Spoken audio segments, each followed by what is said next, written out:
the most realistic online racing sim ever made. This is iRacing. Detailed laser scan tracks, fully dynamic real-world cars, and over 50 series to choose from.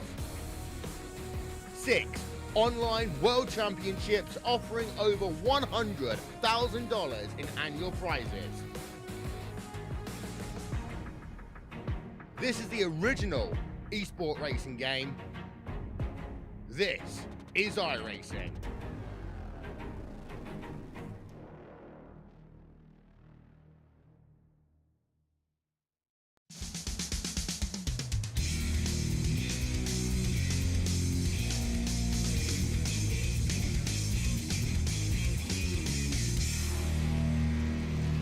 Well, hello, ladies and gentlemen, and welcome to the Turn 3 Racing Network. As tonight we are here at the iRacing Super Speedway as the OP Racing Premier Series brings you the Shady Track 250. Thank you very much for joining me here tonight.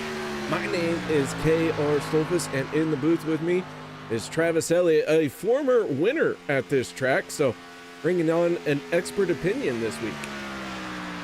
If you want to call it that, yeah, but KR, how you doing tonight? I'm doing just fine, getting ready to get through this qualifying session and get this race started. Same here, and I'm just now becoming aware that I am apparently registered as a driver this race, so rookie mistake. Oh boy. But Well, I'll it be happens. I'll be able to hear all the juicy in race chat though, so it'll be nice. Well, I guess that means you're not going to be very good help in qualifying here. I'll be I can read numbers at Steve Karosik up there on the pole with a pretty good time, and Les Levy with a P2 out of nowhere, it seems. 47.97 for Les Levy. Hunter Reynolds coming in with the top spot. Qualifying times are coming in up very fast now as everyone kind of took off at the same time. A 5-minute qualifying session doesn't leave a whole lot of time to get to waste, actually. So Les Levy in 5th place now. Sebastian Marin, top spot at a 47.95. We're watching Vicente Guerrero as he gets up to speed. 23 drivers have taken a qualifying time. Old Brian Anderson, BK Anderson in the 32, finding himself qualified in 20th. As we're down to the final minute 50. Peter DeBorgia stealing I believe that's another pole position at ISS. He had one on Wednesday night, I believe. So it's 2 in a row for him. He's figured something out that some of these other guys need to figure out too. TJ Cox in trouble on his qualifying run. Smacks the inside wall as he was trying to get up to speed. That's not going to go well on the time clock. Cody Nagels making his way around the speedway. And with that being said, we are going to step away for the national anthem. We'll be right back with tonight's starting lineup. We take you down onto the track for our opening ceremonies. Ladies and gentlemen, please rise. Please remove your hats. Oh, say, can you see by the dawn's early light what so proudly we hailed at the twilight's last gleaming, whose broad stripes and bright stars through the perilous flight o'er the ramparts we watched were so gallantly streaming, and the rocket's red glare, the bombs bursting in air, gave proof through the night that our flag was still Oh, say does that star-spangled banner yet wave o'er the land of the free and the home of the brave.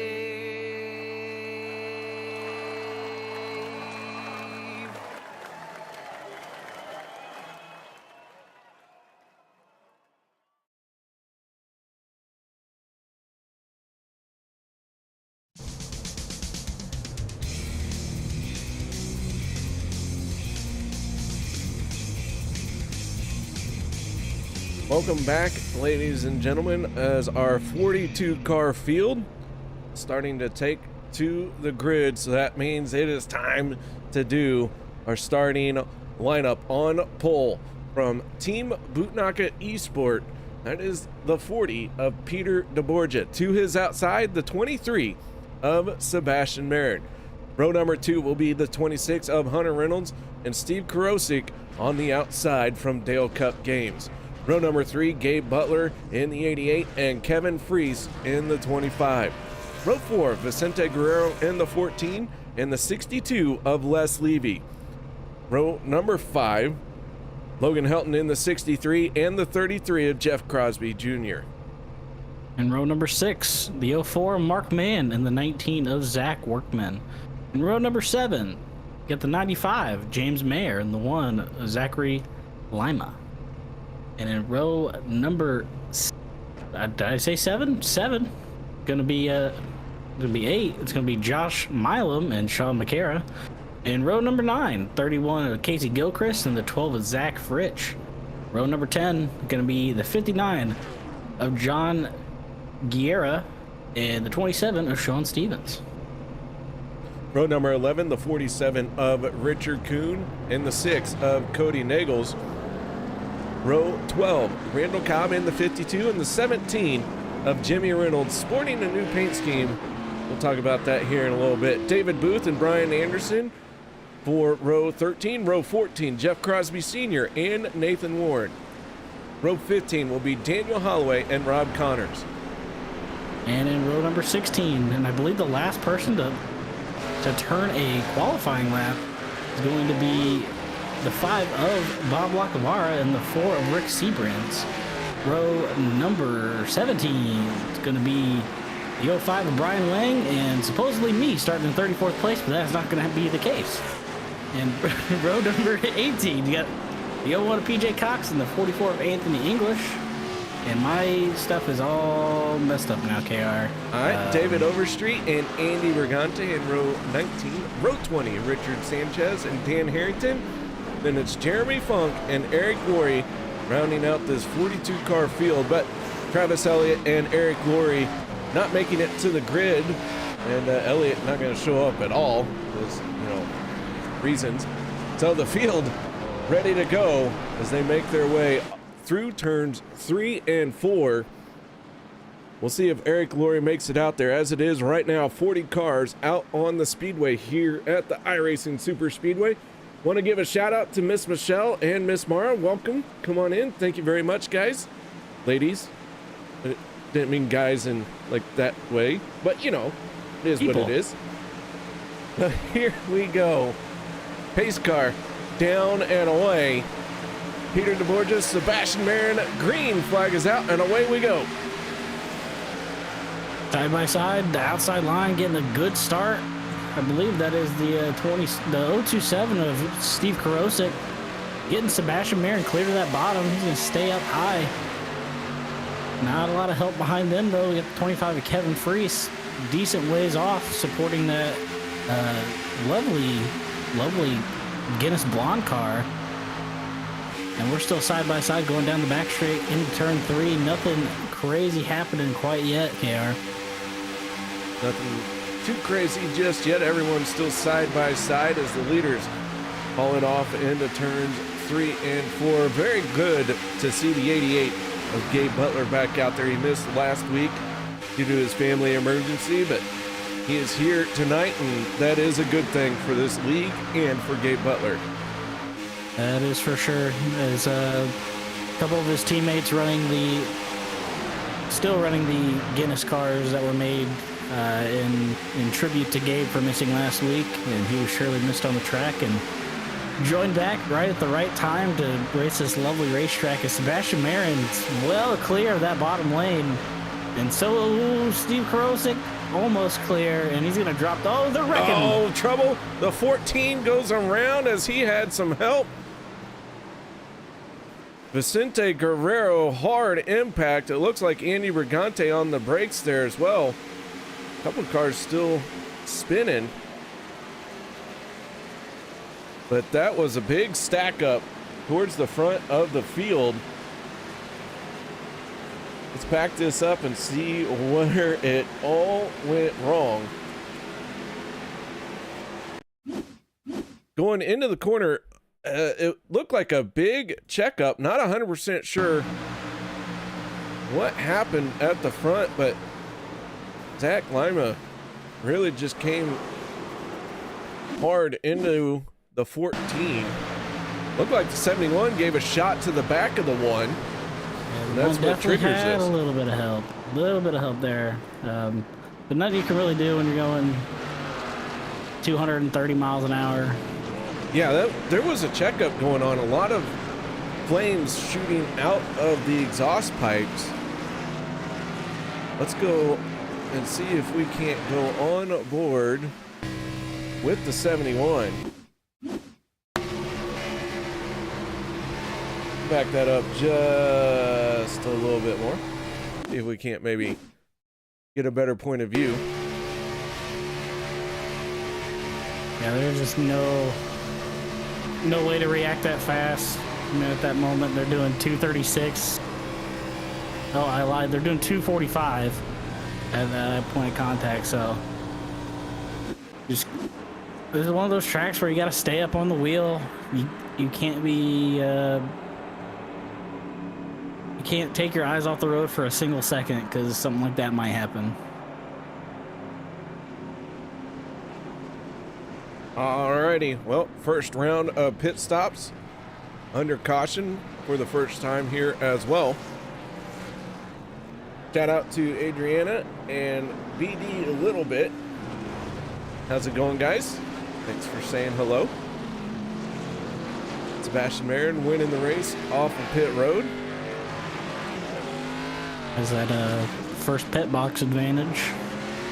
Can pretty much just dump the clutch and let it go because the end of his pit box is the end of pit road. So convenience there for him. A lot of 2 tires and fuel only going down right there, but some drivers did take the time to go ahead and slap 4 tires on. Not sure 4 tires going to be super helpful this early in the race, but if you're towards the back, why not? That, and if you're had to lock them up to maybe slow it down or anything like that, put a lot of heat in tires. Might as well just slap on a new set, like you said. I mean, you can make up track position fairly quick around here. So yeah, this is a special track in terms of pit strategy and what you can do. As we saw the first race of the season, there was a lot of different things, and the big thing that we saw was issues getting in pit road. So hopefully the guys out here will do a good job of figuring that out tonight for us. Well, let's go ahead and take a look at our race info now that we can catch our breath. The apron here is incredibly dangerous. We've seen them just graze the apron from time to time, and it will upset the car, and that tends to upset the field that's around you because now everybody's in the wreck. To try and stay away from that apron. Of course, you were talking about pit road entrance. That is very difficult here at this speedway, coming from 240 miles an hour down to, I think, 55, 60 miles an hour. Very hard to do, and very short amount of time to get it done as well. That means tonight you have got to focus on having a penalty-free race. Our stages are at lap 25 and 50. There are 2 fast repairs available to the drivers out here tonight. And it wouldn't surprise me if a couple people already took one of their 2, with that wreck collecting a decent amount of cars. I don't think really anybody got too tore up, but I see a couple people probably already used their fast repair. Sebastian Marin, your leader, is going to be electing the inside line.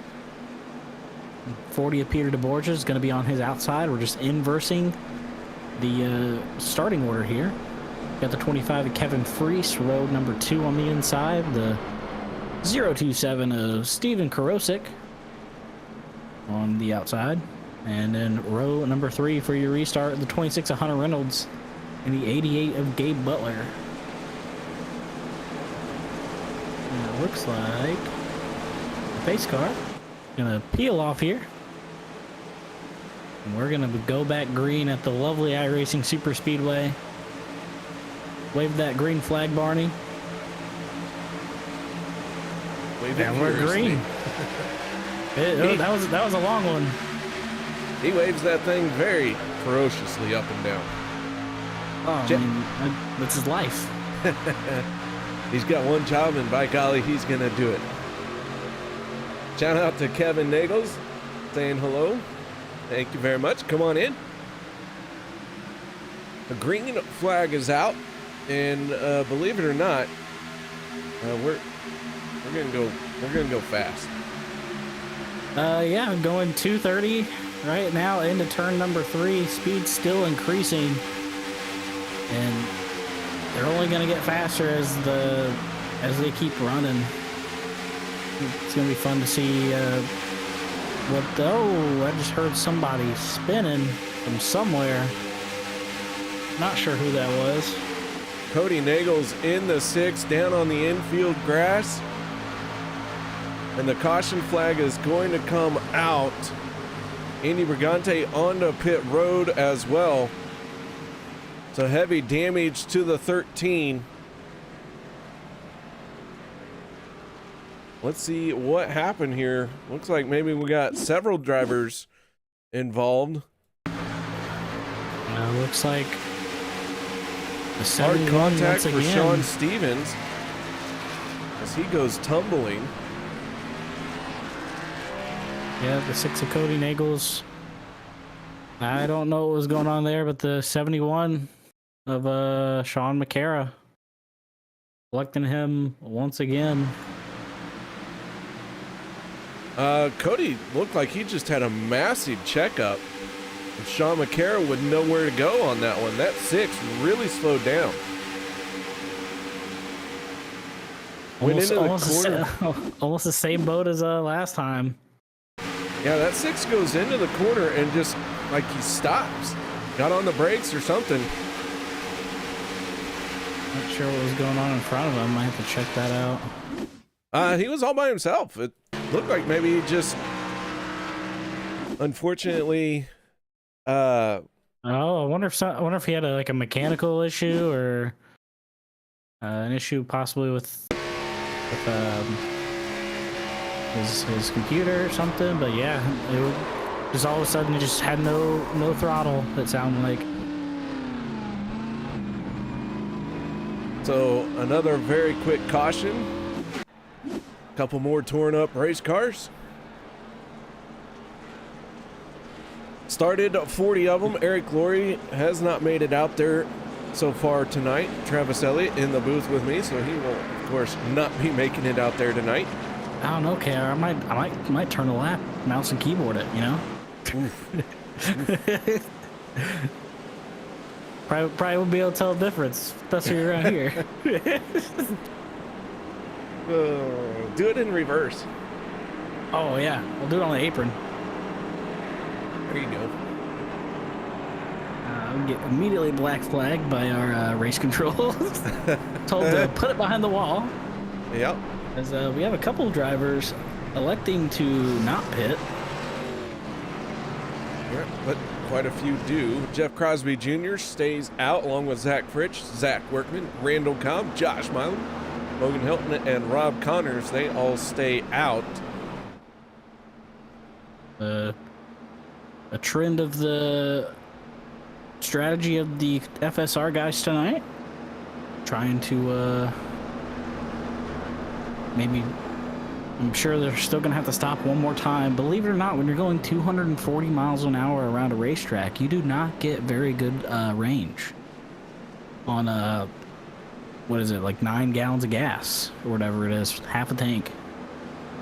So yeah, be interesting to see how this pays off for them. If we have a couple more cautions, maybe, you never know. It's ISS. Yeah, anything can happen here, especially at Mach 10 into turn 1. I'm so happy that this is not an actual real place, and that people do not actually drive around this track, because this would probably be absolutely terrifying to drive on. Probably be a blast, but it'd be absolutely terrifying. Yeah,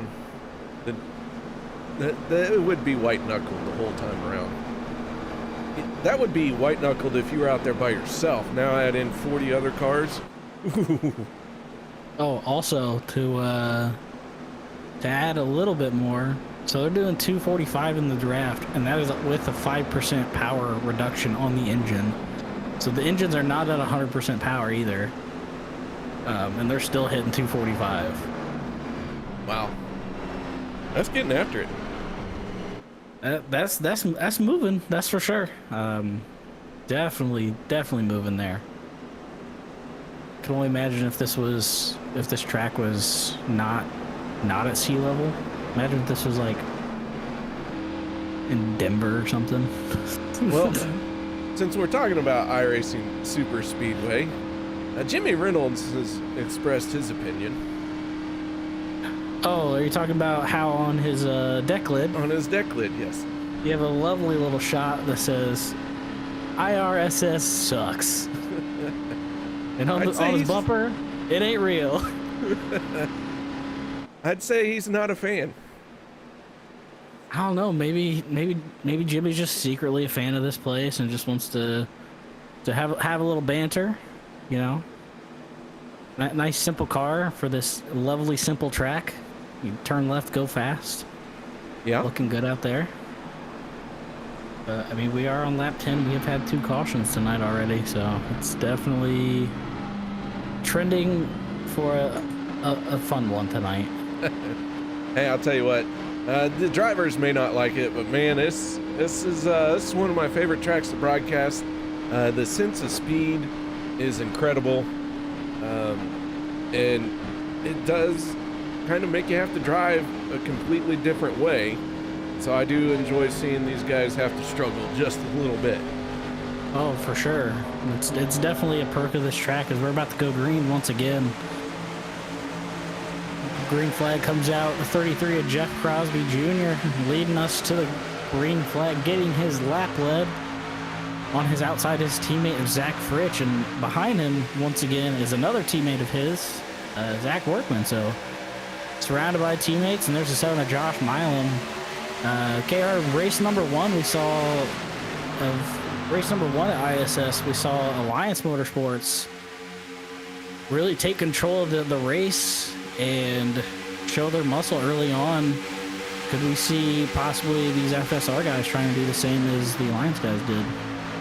Absolutely. If you can get your team positioned and get everybody in the right spot, yeah, it's not hard to kind of lock out the rest of the field when your team is in control.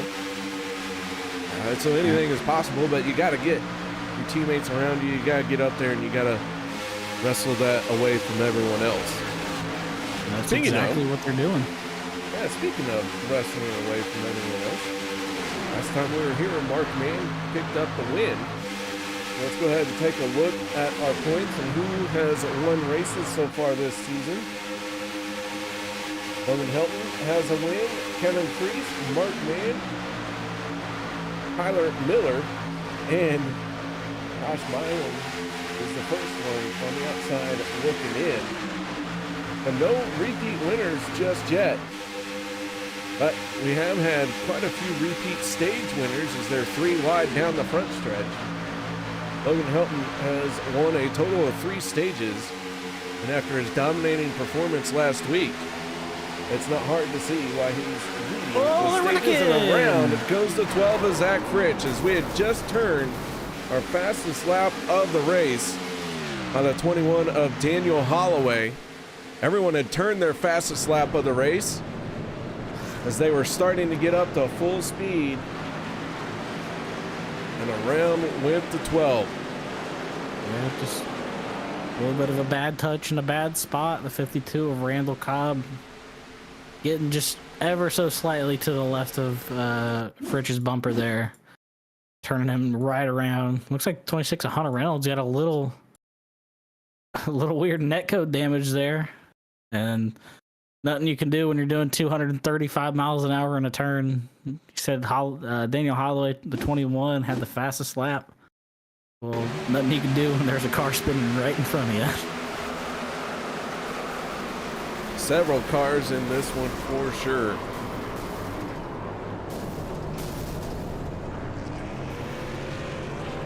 I saw somebody squeeze through it in the replay. I think that's the 59.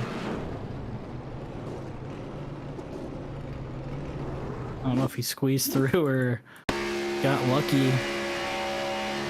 Let's go on board with the 4 of Rick Seabrand. You can see the smoke happening.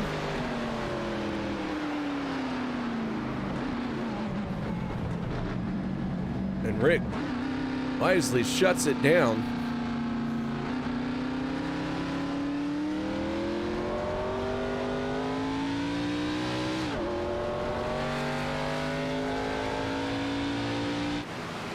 Let's see, there was quite a lot that went down here. Logan Helton in the 63 getting involved. Steve Karosik. There's a lot of cars on that inside there. 21 looking rough. The 31 of Casey Gilchrist. 77 of David Booth. Is that the 12 of Zach Fritsch? Looks like he's missing an engine. At least from over here on the spotter stand had the tow. Is that the 510 of that's 00 of Rob Connors. A lot of cars tore up, like big tore up too. Let's take a look at this from John Guerrera's point of view.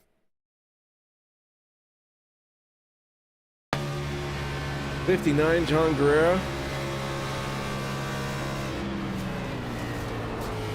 Tries to slow down, but doesn't have a whole lot of time, and man, there were cars spinning in front of him, and other than contact with the 12, he was able to get through that almost scratch free.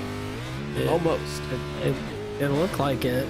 And he definitely full committed to trying to make it through the wreck instead of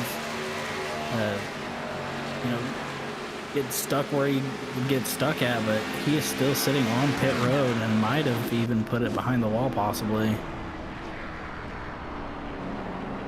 Yeah, it was a pretty heavy impact into the 12 there. The caution flag is out once again, our 3rd time already.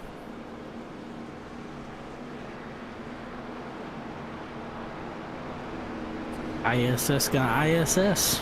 Yep. I believe, though, they should be able to make it to stage without pitting one more time. Obviously, if there's a caution, possibly people hitting pit road to make that stage stop a little bit faster. 6 of, I believe that's Cody Nagels, sliding down pit road. Couple people hopping off. Ooh, and there goes the 52 of Randall Cobb. Not sure what happened to him on pit road, but holy cow, did he just destroy that race car? It came out of the pits and it looked like it just turned it right and put it right in the wall. Not the only person that we've seen done that so far this season, but hopefully is something mechanical that happened. I believe he's still in the Still I'm in the wondering if he race. didn't just light the tires up and Possibly. Well, anyway, KR, we're about to go green. Pace car in the field are on the middle of the backstretch. The 26 of Hunter Reynolds and the 23 of Sebastian Marin. Two Dale Cup Game Boys leading this field. 23 making a pace driver a little nervous, getting up all in his business, letting him know he's there. And you got two Fuel Sim Racing drivers, the 33 of Jeff Crosby Jr., and 19 of Zach Workman. And there is the 7 of Josh Milne. That strategy seemed to work out for them very well, as they are up at the front of the field before this stage is going to end. we'll give a shout out to Bobby Helton and Josh Medlock coming in and saying hello. How you guys doing? And All the right. pace car is peeling off. Here we go once again. Third restart, fourth start of the race. I think this is the fourth start. As Hunter Reynolds and Sebastian Marin leading the field. What do they say? Fourth time's a charm. All right, fourth time's the charm. And side by side going into turn one. Still side by side. Let's hope this field kind of cools out a little bit before stage. But KR, this is OP and this is ISS, and I highly doubt it. 23 of Sebastian Marin getting a big push from the 19. That's going to clear the 23 down in front of his teammate if he wants to. The 19, I believe, trying to get clear also. Almost just there, not quite enough, and the 23 is going to drop. Oh, and they're wrecking again. Oh my, this time the 19 is involved. 0-1 of PJ Cox. Able to squeeze through. It looked like the 027 of Steve Karosik. And getting into the 19 a little bit, caused by him going down, getting a little bit into the 26, and little netcode helping him turn the 19 there. Collects the 47 of Richard Kuhn.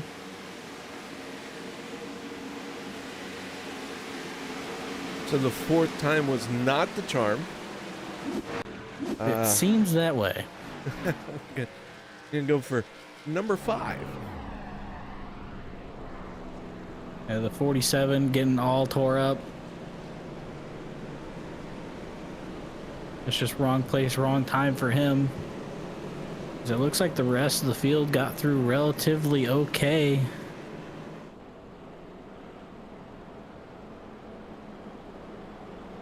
And we're under caution again.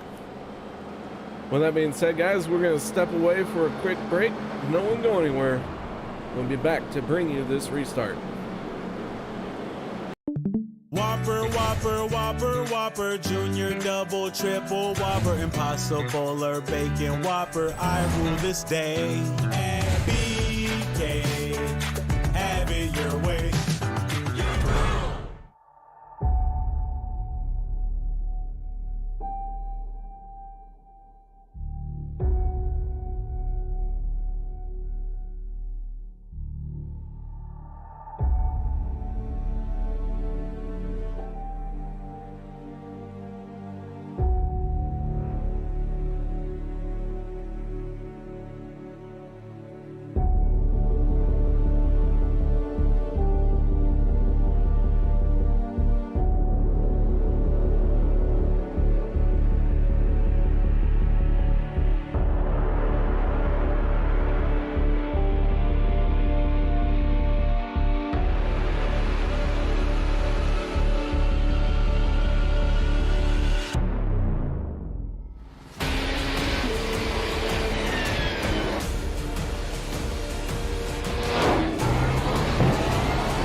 Racing. You wanted the best, you got him 4 abreast. Often imitated, never duplicated. The greatest show on dirt, the World of Outlaws.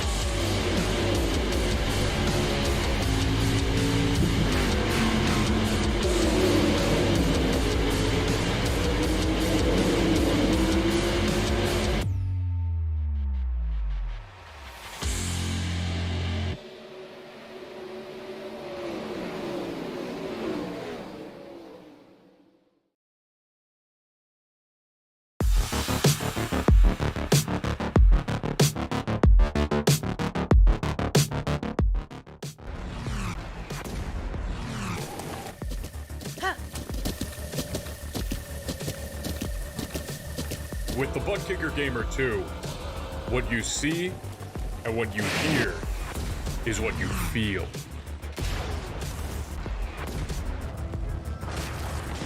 Butt Kicker. The future is feeling.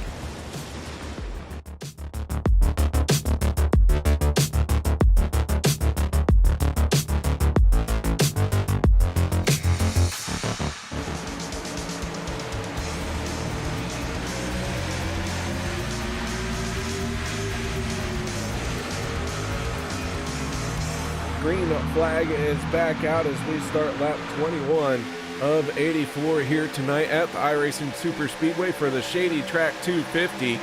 Already had a caution-heavy opening stage.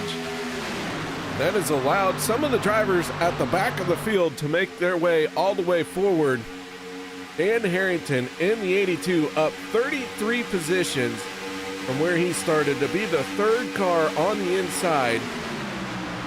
That Demon Tech 82 trying to give it a good ride here tonight, and I'll tell you what, if you guys haven't checked out his stream, make sure you do. That's Demon Tech 82 over on Twitch.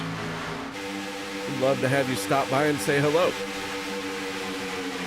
You can also see the point of view of these drivers that they are looking at as they're going 243 into turn number 1. Hunter Reynolds being pushed by his teammate Sebastian Marin. Josh Milam on the inside being pushed by his teammate, the 33 of Jeff Crosby Jr. And Kara, we're talking about people further back in the pack early on. There's the 71 of Sean McCara making a solid recovery after having 2 incidents there, and they're checking up. That was a big checkup. They avoided what could have possibly have been absolute mayhem. We're coming to lap 23 of this first stage. Josh Milam and Jeff Crosby leading the race. Yeah, I kind of feel a little bit bad for Sean McCary. He got involved into 2 incidents where there was a checkup with nowhere for him to go. Nowhere, no time for him to see it. No anything, really. It triggering 2 of our 4 cautions that we've had. Yeah, the checkups aren't small as the 14 of Vicente Guerrero. Making a run 3 wide up top. All by himself. Not going to do much there by himself, though. Third lane around here is actually really hard to get going just because of how steep it is and how far around the track you got to go. Hunter Reynolds pushing Jeff Crosby Jr. well to the lead. Coming on lap 24 of the stage. 2 to go from here. The 33 was clear of the 7, but stayed on the outside line. Yeah, they're trying to control the lines best they can. The 1 of Zach Lima jumping up top, trying to make it 3 wide. There goes the 33 down to the bottom. That might cause a checkup on the bottom lane. Not too bad. The 7 of Josh Milam just sucks right up to his bumper and keeps on pushing him. We're going to have a teammate drag race for this stage here, KR. One more time around here in stage number 1. There's your FSR drivers. 2 of them are out in front. Outside lane falls apart very quickly there. Josh Milam in the 7 has an opportunity to make a move to the outside of the 33, and they both jump up to the high side there. Yeah, they're gonna make him go around him the long way. Josh trying to break up any sort of momentum. that might hurt him more of anybody else. Hunter Reynolds drops down in front of him. Check up on the bottom. Side by side coming out of the turn. 7 of Josh Milam jumps up to the top. Is going to get the run. It's 3 wide to the stage, and it looks like the 7 of Josh Milam is going to steal this stage away. So Josh Milam picks up stage number 1.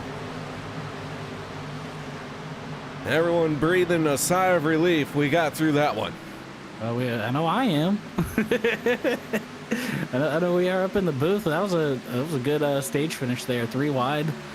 Josh making that jump out to the outside that pretty much built the momentum up because the outside line kind of fell apart. So good driving by the 7 there, and by these couple teams that are up here also. As the field cycles around to be collected by the pace car. Josh Milam winning, I want to say that's his first stage of the season, and it is. So, good job to the 7. Oh, for sure, for sure. Try to get confirmation that Josh is stage winner.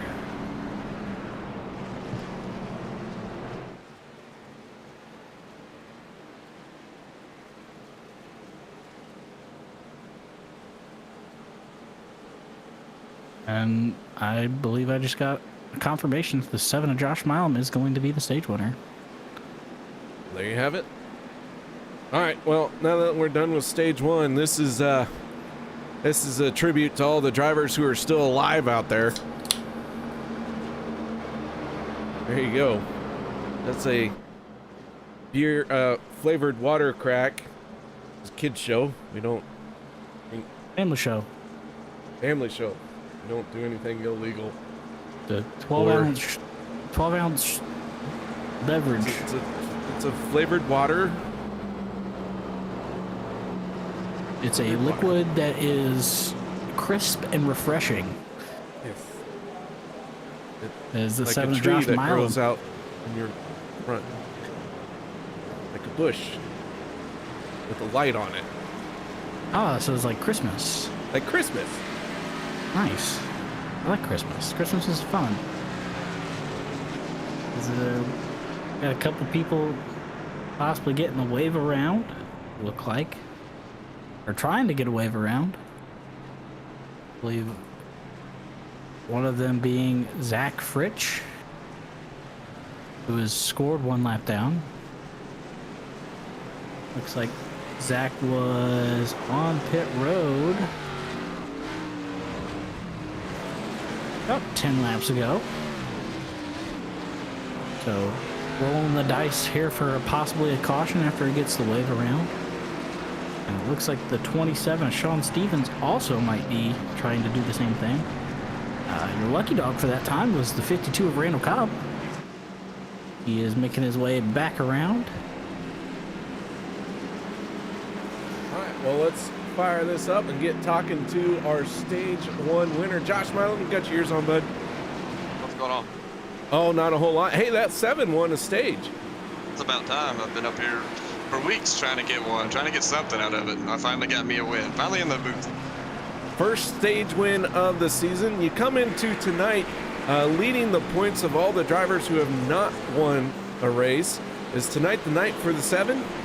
I'm hoping so, man. It's been a long time since I've got the W. So, I think we're hungry for it. Pulled out that stage. Good points night for sure. No, it's been a horrendous race so far since we're on this new setup.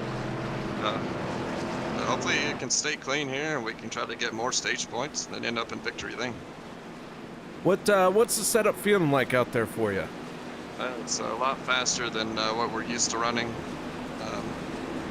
Pretty slick here. It gets slick and then it'll get tight, or it gets tight, gets slick. I can't even remember. One of the 2 ways it goes.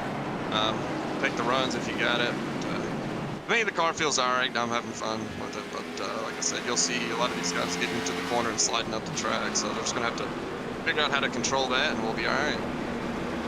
All right, man. Well, nice job on picking up the stage win. Second in points overall. but looking for that first win. Any shout outs or thank yous you'd like to give here tonight?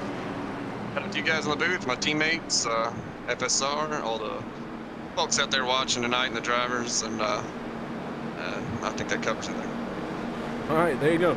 Josh Milam, your stage 1 winner from Team FSR Fuel Sim Racing.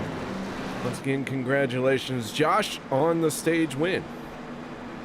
Yeah, I feel like he's been, what was it, at 07? Got two stages kind of stolen away from him.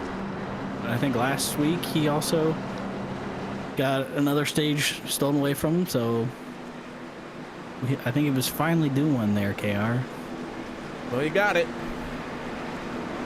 And yeah, so we got a couple new folks up front leading this field, probably on quick pit stops. At the 14 of Vicente Guerrero being scored as your race leader. To his outside, it's going to be the 21 of Daniel Holloway. And on the second row, it's going to be the 510 of Richard Sanchez and the 23 of Sebastian Marin, as we're about to go green once again tonight. As we get ready to go green, I want to do a little bit of housekeeping. John Guerrero has been behind the wall since lap 14. And Eric Laurie has been out on the track. He has completed 11 laps. Completely missed when he joined this race. He is now working lap number 12 for himself. So he's out there. He's got a chance to pass John Guerrero right now and anyone else who drops out of the race. And then one car not on the lead lap, and is Zach Fritsch in the 12. A one car, one lap down. As the 12 is Zach Fritsch. There we go. That's what I wanted to say. And yeah, we're green though. So 21 of Daniel Holloway jumping to the bottom of the track with authority there. Takes away the lead of the inside from the 14 of Vicente. As here comes that outside line being led by the 23 of Sebastian Marin, being pushed by your stage leader, the 7 of Josh Milam. Okay, hopefully we can have a better stage 2 than we did stage 1. It wouldn't be that hard to. Or maybe we'll get some green flag stops. Get some fun clean racing as we're 3 wide. I believe I just saw the 40 of Peter DeBorgia taking the 19 of Zach Workman 3 wide. A little bit further in the pack. Yeah, they keep peeking out for 3 wide, but then tuck right back in. Whoa, Peter making a move from the outside to the inside. Not sure he had all that planned either. I don't think he had much of that planned. A little sketchy there. Just showed you how slick it is too. He hit the apron, that transition. This track is so banked that it upsets your car so much, and you can even possibly get damage from going off the transition too aggressively. I'm not too sure what exactly the banking is, but it's big. Yeah. It's less than 45 degrees and more than 0. So it's definitely a high bank track. As the 26 of Hunter Reynolds just riding up top kind of by himself, more just trying to dip down to that inside line. We do see differentiating strategies when it comes to green flag stops. Sometimes you have the people who want to go as soon as possible, and you have the people who want to go early as possible, and this track kind of mitigates a lot of that. You can pit by yourself if you're with the pack, and as long as the pack cycles around, you'll usually make it out with the field. As 3 wide, there goes the 19, splitting the 40 of Peter DeBorgia with the 26 of Hunter Reynolds behind him. That put Peter right back on the outside. You're not going to believe this, but Eric Laurie now owns the fastest lap of the race. Well, there you go. 44.39 for Eric Laurie. We're doing bonus points for lap sled. There you go. That's the point. But he is out here racing for position, and he has taken that position away from the 59. So KR, that's a spot. He has a spot. Now, he's up against Randall Cobb in the 52. Will be his next target as things stand right now. Randall Cobb in the 52 all by himself. And 2 laps down, I believe. About ready to be a 3rd lap down. And we have the great shuffle to the bottom lane, so that could only mean one thing. Pit stops are going to be in the near future. The 40 of Peter DeBorgia commanding that outside lane number 3. But the 26 of Hunter Reynolds behind him as they're about to go around Randall Cobb to put him another lap down. Still 3 wide. The 7 of Josh Milam jumps up to the middle. I don't know what he's doing there, but he's maybe trying to make up some spots. The 71 of Sean McCara gonna run up behind him, give him a push up to the front as much as he can. Thought there was one there. They rethink their decision. The 5 of Bob Lacavara doing the fake out under green. We're 3 wide going into turn 1. Vicente Guerrero in the 14. Pushing on the 21 of Daniel Holloway. Josh Milam in the 7. Our stage 1 winner leading that 2nd lane. Another car that has fallen off of the lead pack and running around by himself. That is the 15 of Jeff Crosby Sr. He is on the lead lap, but he is more than half a lap down. Or more than half a lap behind these guys, I should say. Not half a lap down, but yeah, he's losing ground quickly. Yeah, he's only doing a cool 210. Compared to our lead pack, who are, hitting 240 right about now. 7 of Josh Milam clear to the bottom. He's going to drop down. So that move paid off for him. The 9 of Nate Warren almost got shuffled out by the 25. A couple people hitting the apron. Ooh, there we go. Oh, trouble. That looked like Karosik, who went around. Hard contact sorted him out.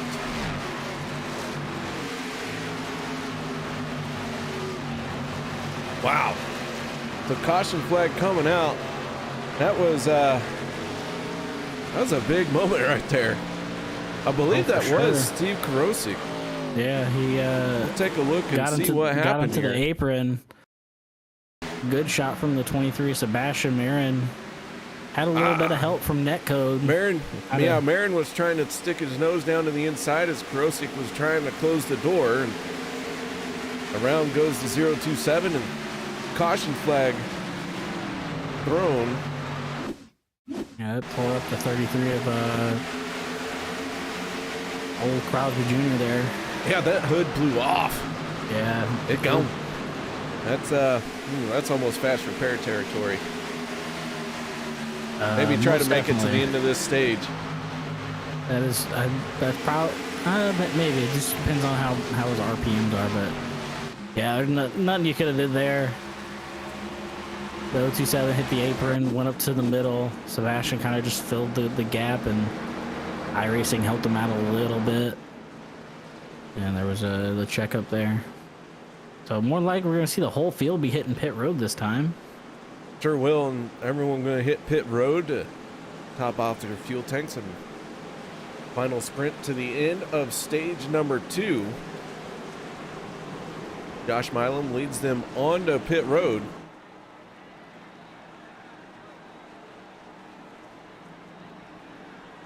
Have to keep an eye on how long some of these guys are in the pit box, mainly the 33. See if he has to use that fast repair. I believe the 12 of Zach Fritsch is going to get the wave around. He gets the free pass. He flies by the pace car. Doing a cool 197. And it looks like that was indeed a fast repair for the 33KR, so you would be correct. Yeah, that's. I mean, you're in fast repair territory in this situation, but you know the other thing you could do is just try and hammer out the damage and get to the end of this stage. And hopefully you don't go a lap down, but you know he felt he needed to burn that fast repair. They got 2 of them, so I'm not sure how many he's used, but we know he's used at least one. It's tough to say about, especially around here, because normally, you know, that's kind of what you would do. You would, how much damage is it? Like, just gonna try to get it fixed out, but you're going so the speed difference between when you're in the pack and when you're not is just so great that you can't really risk it. It's not like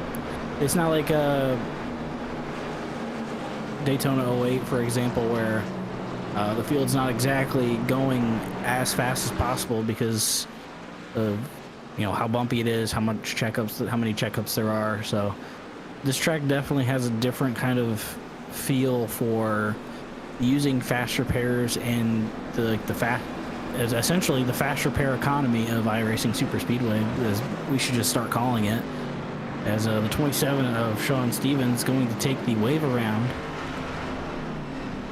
But yeah, it's definitely more beneficial, I think, around here to take fast repairs if you don't even think that you're gonna be able to keep up with the pack.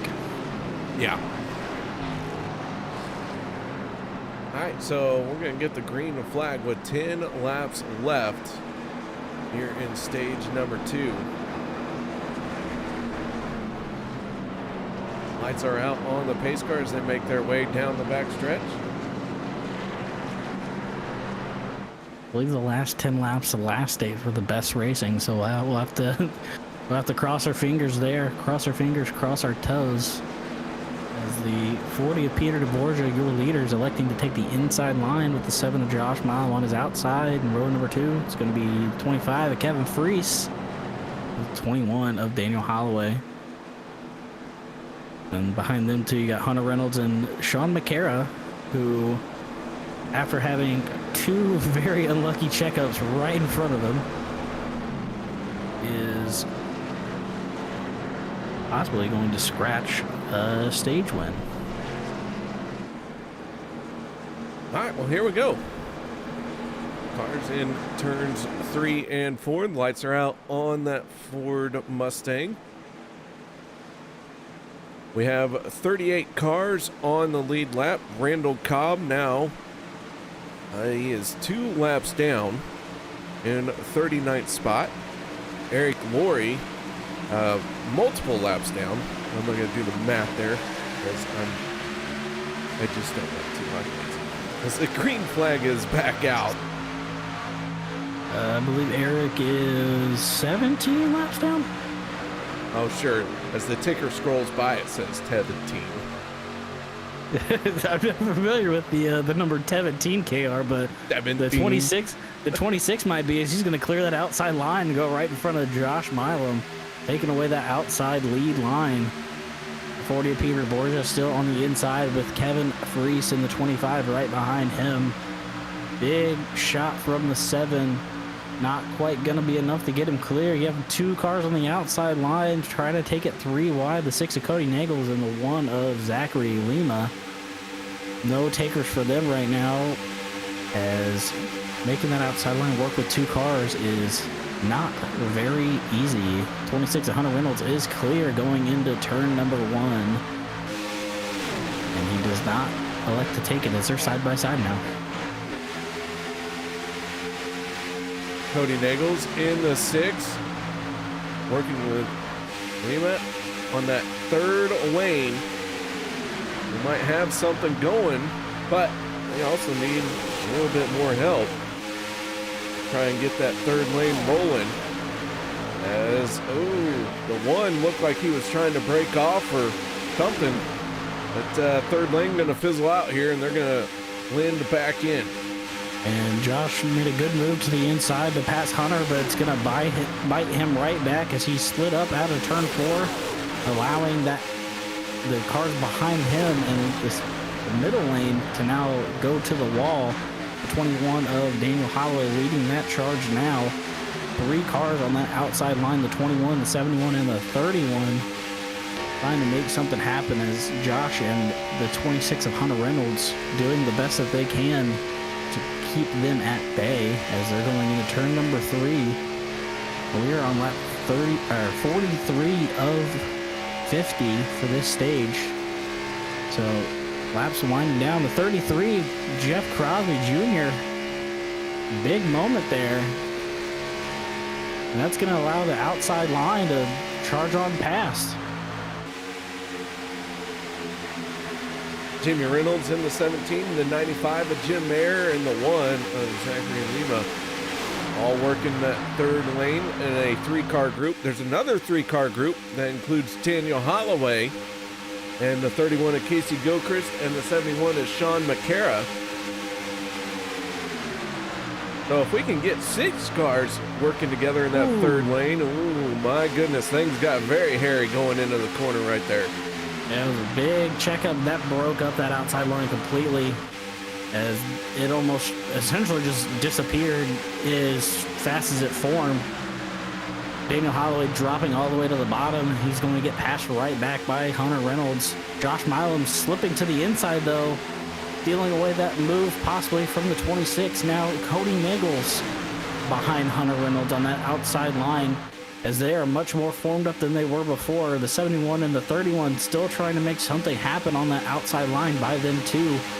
About to see if they get any takers, if they get more momentum as they're going into turn number 3 still side by side.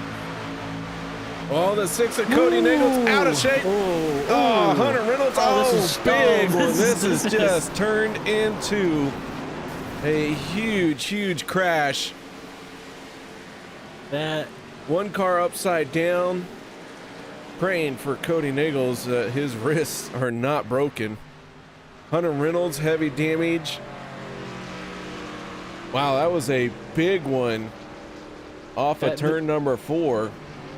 That devolved so quickly.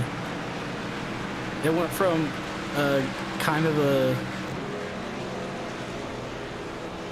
couple cars maybe spinning, but it just collected the whole field. KR, man. Jeez. So many people caught up in that one. Trying to scroll back, find where this all started. I think it was a little bit of netcode between a couple people.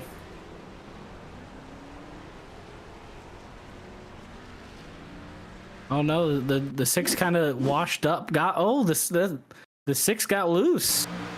Yeah, he got loose, lost his momentum. The 19 of Zach Workman was right there, and man, Cody went for a ride. That thing hit the outside wall and then helicoptered all the way down to the apron without ever touching the ground. Yeah, he got hit a couple times. Hunter Reynolds flipping around. Jeez. 71 of Sean McCara getting involved in it. That's probably going to be his night done with his incidents early on. That is a lot of race cars, KR. Hunter Reynolds got to be the victim here. Nobody was around him, and it looked like netcode got him.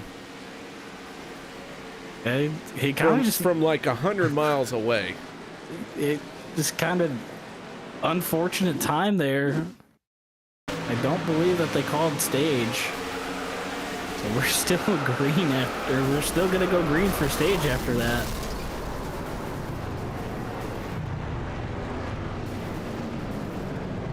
The 05 of Brian Wang heavily torn up as well.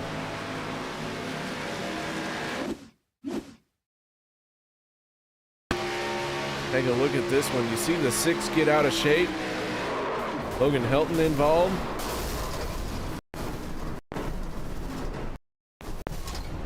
You know how you said you're glad that this isn't a real track? Yeah. I'm pretty sure that that's we just saw 2 career-ending crashes, or two they're probably life-ending crashes. Let's be honest. Oh my gosh! I mean, how fast was Cody Nichols going when he just Wow, they're fully careened into the outside wall? the amount of cars tumbling through the air, wheels in the wrong part of the track. I mean, this was just. You remember the game Demolition Derby? Oh yeah. This is what that looked like. This looked like a Wreckfest mod. A Wreckfest NASCAR mod. It's the year that it rained in the All-Star race, and everyone just went into the outside wall. And everybody wrecked into turn one, and they had to restart the race. Man, yeah. 210 miles an hour into the outside wall for the sixth there. When he hit the wall. 26 Hunter Reynolds just holding on for dear life as he 215 into the outside wall. Oh man, so glad that this is not a real place. Wow. And I did get confirmation that that was not the end of the stage, so yeah, lights are out on the pace car. I believe we're gonna have a green-white checkered finish for stage. However, though, if the caution flag does come out, that will be the end of stage. So we'll see if Josh Milam loses another stage, possibly by possibility of a caution ending stage early. Well, at least he's got one stage win here tonight. That is true. It'll be a green, and then yeah, I guess it'd be green, white, checkered, because it's at the completion of lap 50. So yeah. Yeah. We're gonna have a possibly minus the fact that there's no white flag for this. What do they wave for? Oh, they just wave the end of stage flag, don't? No, they wave like a. Do they have a special stage flag in NASCAR for last lap of stage? They might not, but anyway, we're about to go green once again. Josh Milam, your leader, taking the outside line with the 25 of Kevin Freese on his inside. Got the 9 and 8 Warren behind Josh, and the 77 of Dave Booth behind the 25 on the inside. Already 3 wide, a little bit further mid-pack. Got a car up at the wall. That might be the 31 of Casey Gilchrist. 7, and they're wrecking again. And that is going to be the stage. It looked like Kevin Freese was ahead when that yellow came out. I believe that is how that would work, yeah. I'm not too sure what happened there. It looks like 12 of Zach Fritsch just getting into the 14 of Vicente Guerrero. Turned him.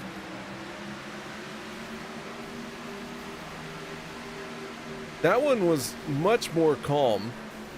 We only had one car getting airborne in that crash. I believe that was the 44 of Anthony English. Not 100% sure if that was correct. I think it was. Let's go ahead and take a look at the ride that Anthony English went on in that 44. Down goes the 14.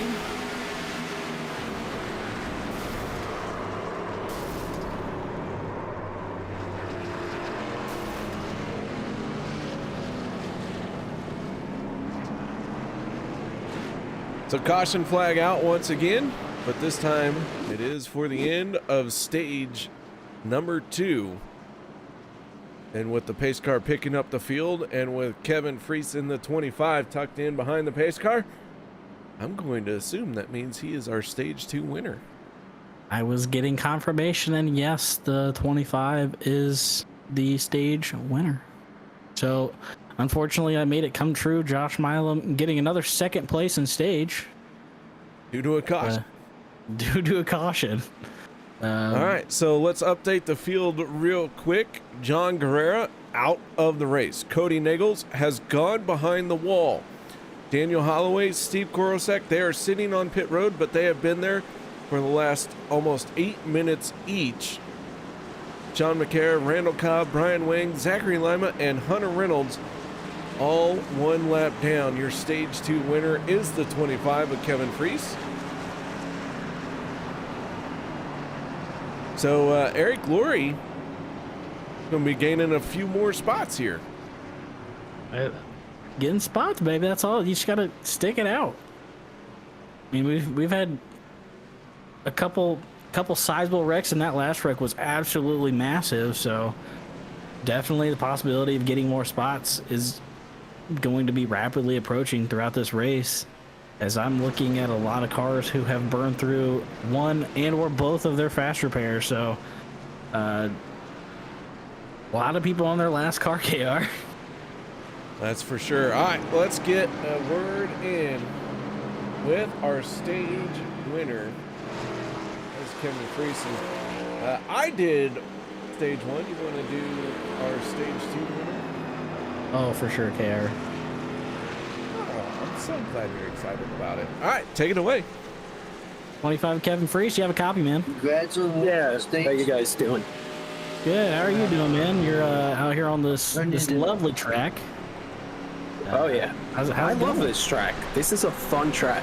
It's just yeah, it's been playing dodgeball all night. I got hit once, but so far so good. Can't complain too much. And you avoided the absolute carnage of that last caution wreck, or not the last one, but the previous one before it ended stage. How's the car out there? What's it like driving around all these guys, and what's it gonna take to keep that car clean enough to be there at the end to possibly win this thing? Oh, it's all gonna be about survival, I think, from this point. And I am lucky I only had 25 seconds of damage from one of those quick yellows that we had in the beginning. So far so good. The car still seemed to have enough speed, didn't have any engine damage, so pretty lucky. And that caution, I mean, that looked like Peter's win from a couple weeks ago here in the trucks. It was kind of nice for us that we were clean, but my God, it was a lot of cars. It was indeed. Yeah, man. I hear you loud and clear for the fact that it's going to be survival of the fittest. Best thing I can do is say good luck out there. You want to give any shout outs, thank yous as you're going down the back straight to go green?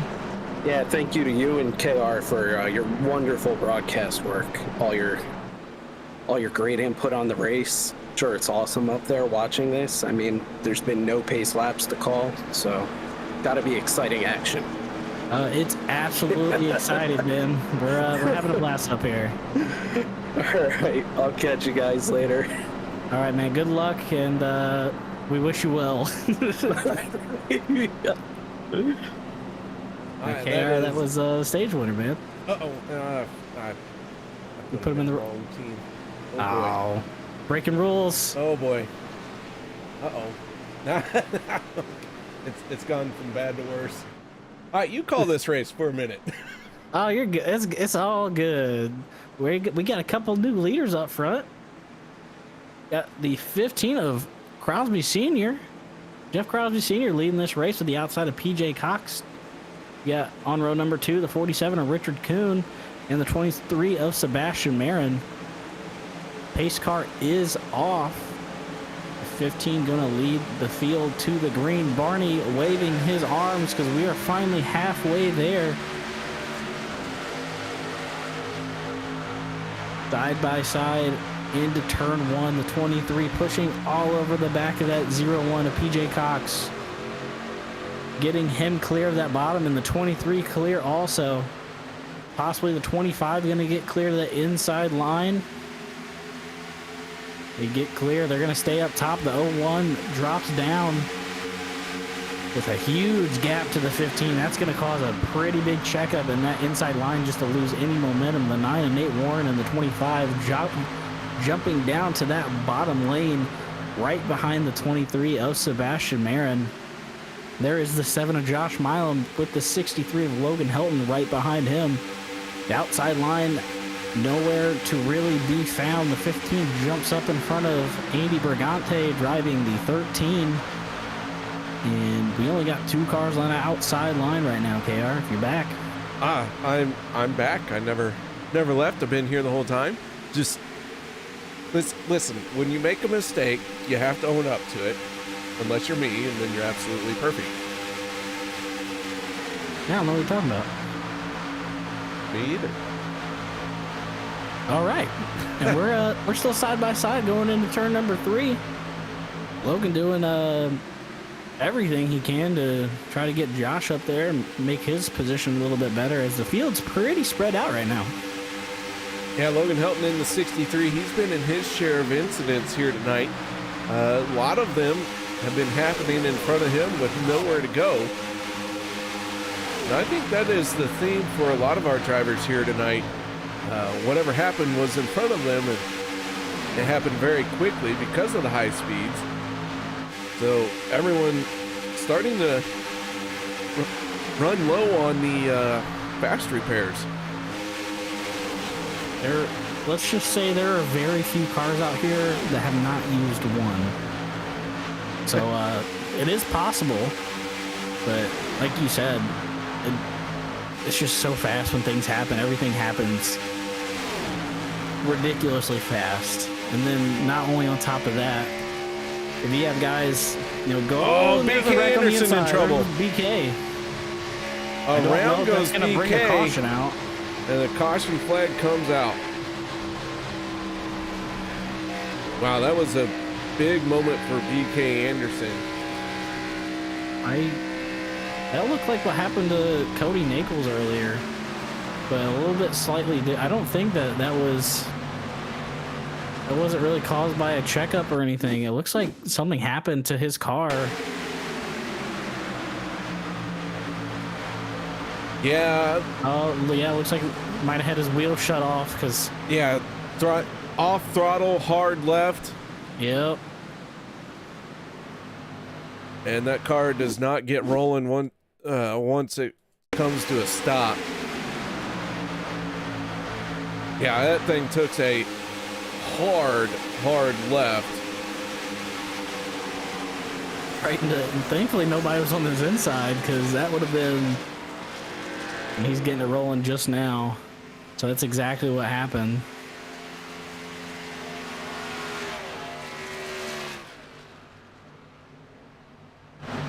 Josh Milam, your leader at time of incident of the yellow flag. All right, with that being said, guys, we are going to take another break. No one go anywhere. We'll be back right after this.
racing. You wanted the best. You got them 4 abreast. Often imitated, never duplicated. The greatest show on dirt. The World of Outlaws.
Welcome back, ladies and gentlemen, as the pace car is about ready to pull off, and we are getting ready to go green flag racing.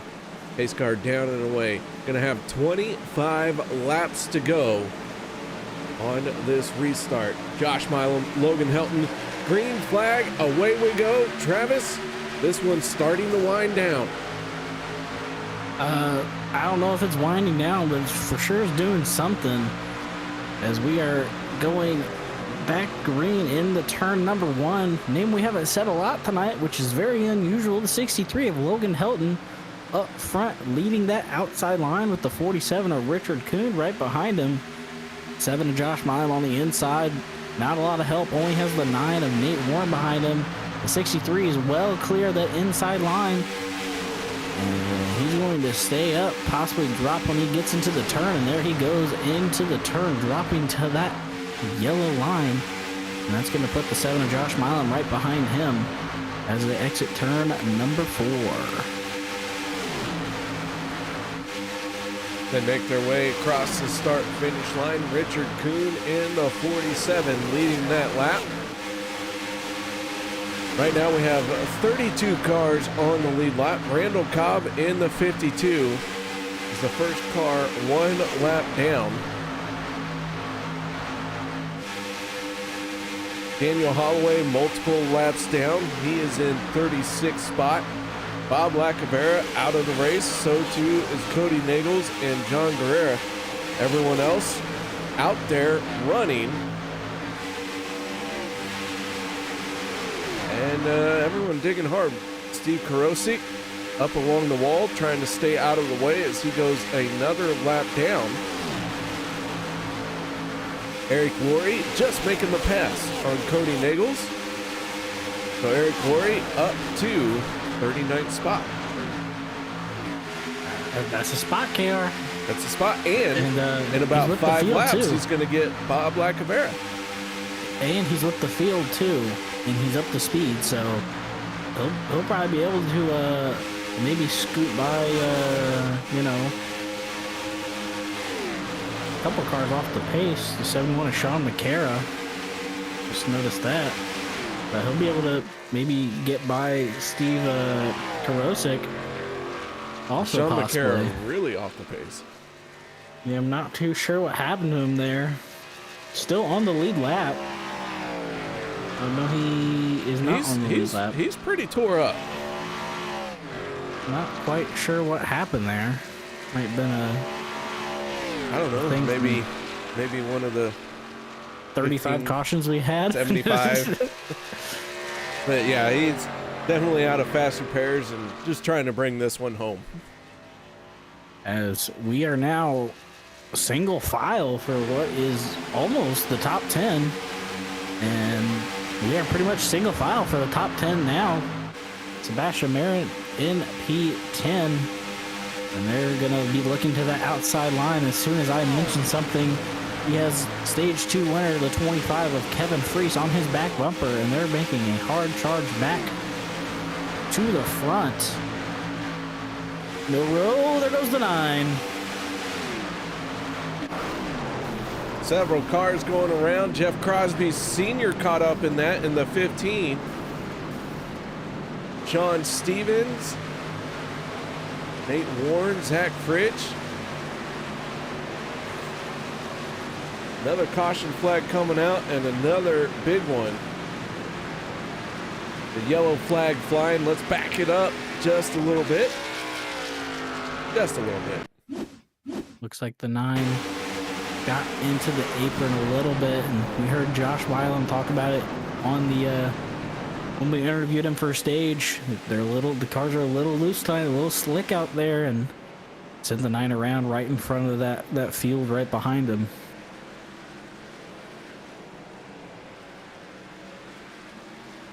Take another look at it from a different point of view. You see the 9 already out of shape, collecting the 82, the 47, and then everyone starts piling in.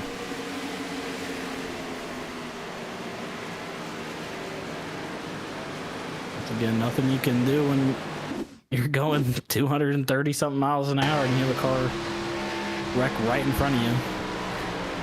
Just put you in a bad spot no matter wherever you go.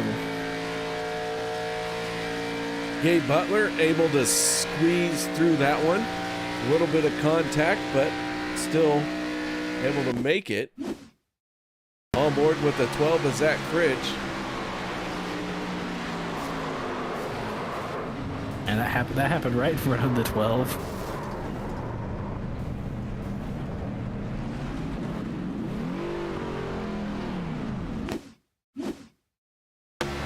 The 47 of Richard Kuhn. A good shot of it as well as the 82 trying to get out of the way of the spinning 9, collects the 47, and Richard Kuhn able to hold on to it and wrestle it. Minor contact for the 47 and all that wrestling, and got it back under control.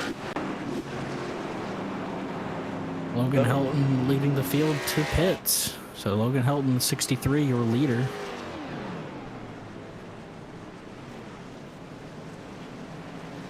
A little bit of a mix-up on pit road, but I believe the 63 has won the race off pit road, KR. So he is still going to be the leader. All right, now the question becomes, who's going to be left after this one? It looks like Sean Stevens has gone behind the wall.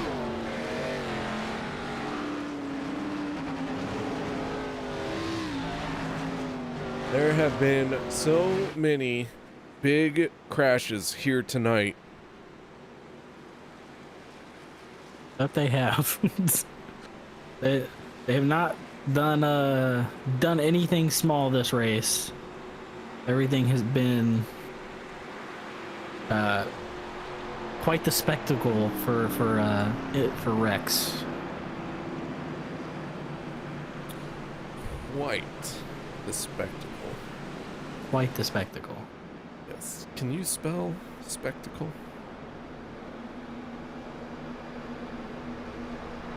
Yes. Without Googling it? Yes. I don't believe it. It's spelled kind of like special, because spectacles are special. Okay. Kind of like the person leading this race, the 63 Logan Helton. Well, Logan Helton coming off a dominating performance last week, looking to try and become our first repeat winner of the season. A few drivers pulling onto pit road to top off their tanks.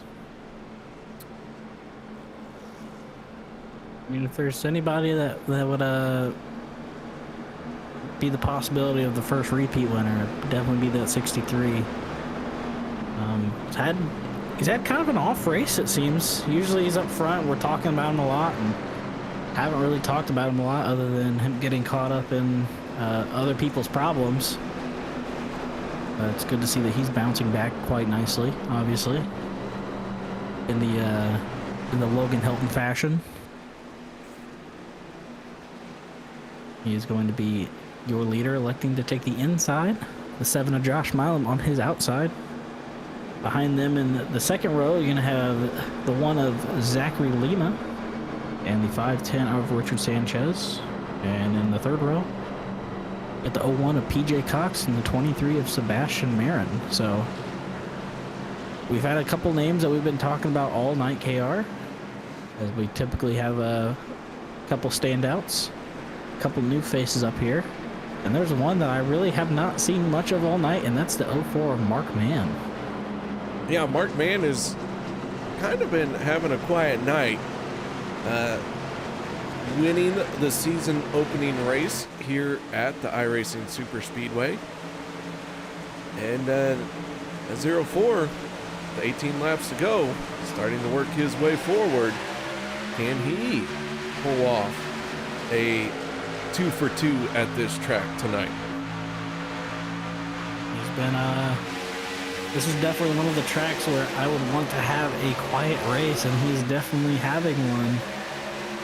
Let's just say that he's putting himself in a pretty good position for the end of this race, even though I just cursed him with the broadcaster's curse, as we have 3-4 cars on that inside line, and there's the 23 and the 25 on that outside and making something happen. Still gonna have one pit stop after before this race is over.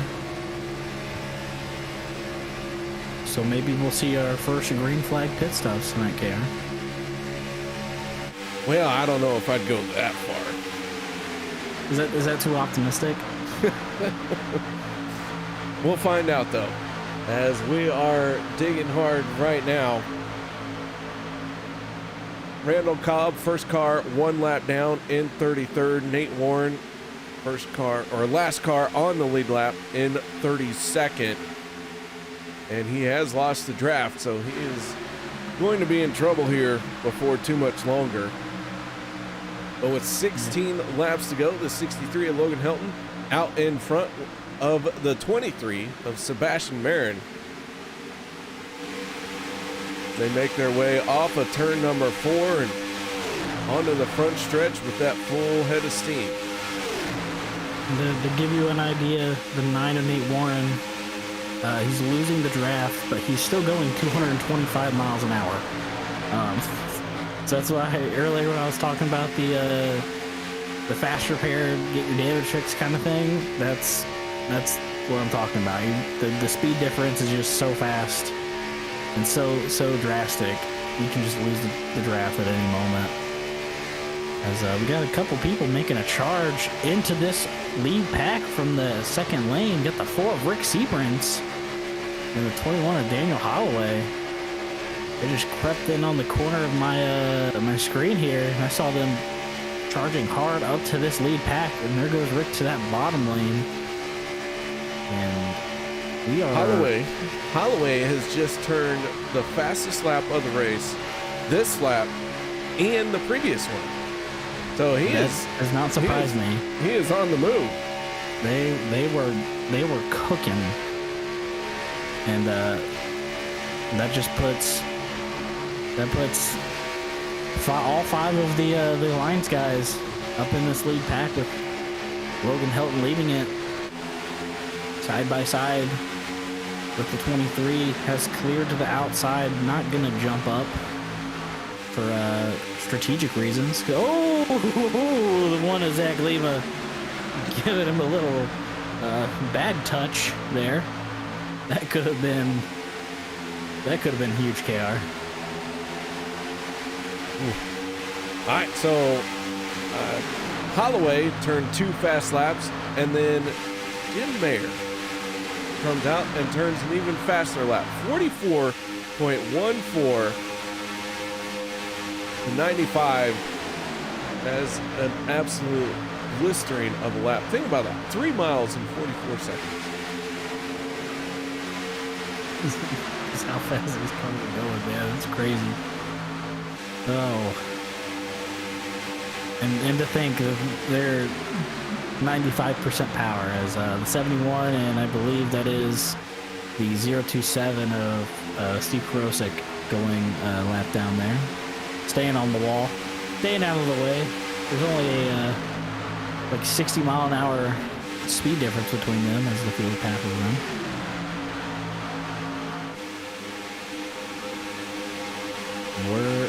We are coming up on that. Ooh, coming up on it.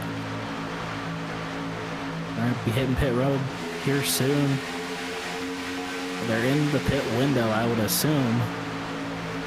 There goes 7 of Josh Milam's going to lead a handful of drivers on the pit road. Looks like he's going to get it loaded up just in time. He's got the 19, his teammate Zach Workman right behind him. Vicente Guerrero, Rob Connors. Low 5 of Brian Lang, Zach Fritsch making his way in there now. I'm sure we'll see this next group on this inside line hitting pit road being led by the 23 of Sebastian Mayer, and I would presume, I could be wrong though. We'll see this time by as they're exiting turn 4. No takers. Oh, we got 2 hitting pit lane. I believe that's BK and Les Levy. Gabe Butler, Richard Kuhn going to join them as well.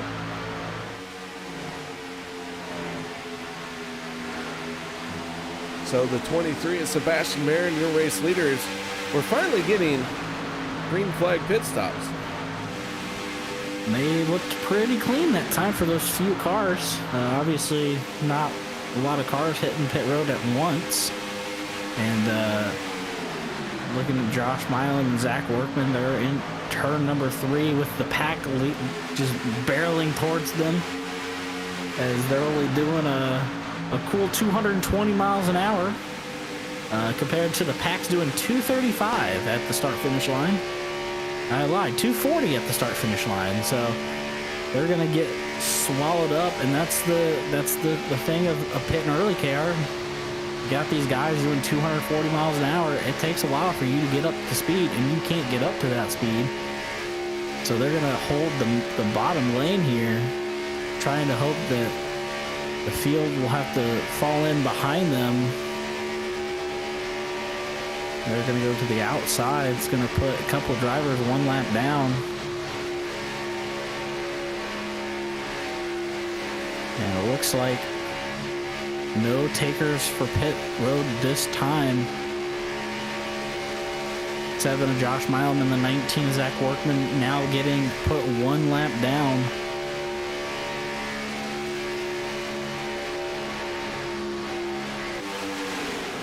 Yeah, there's green flag pit stops always shuffles the field.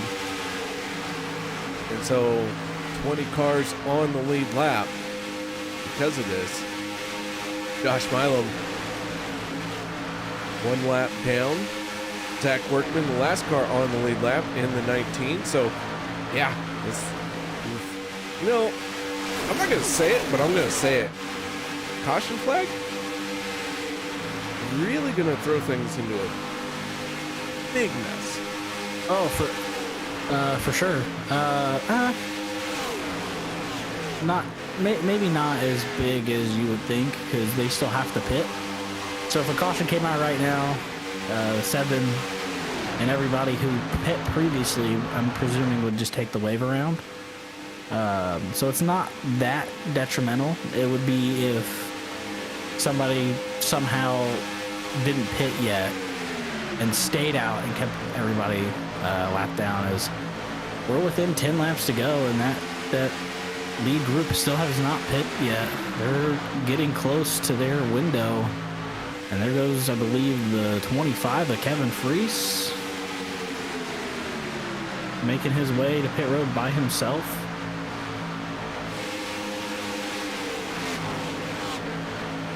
I believe he has the the 15 of Crosby Sr. there with him.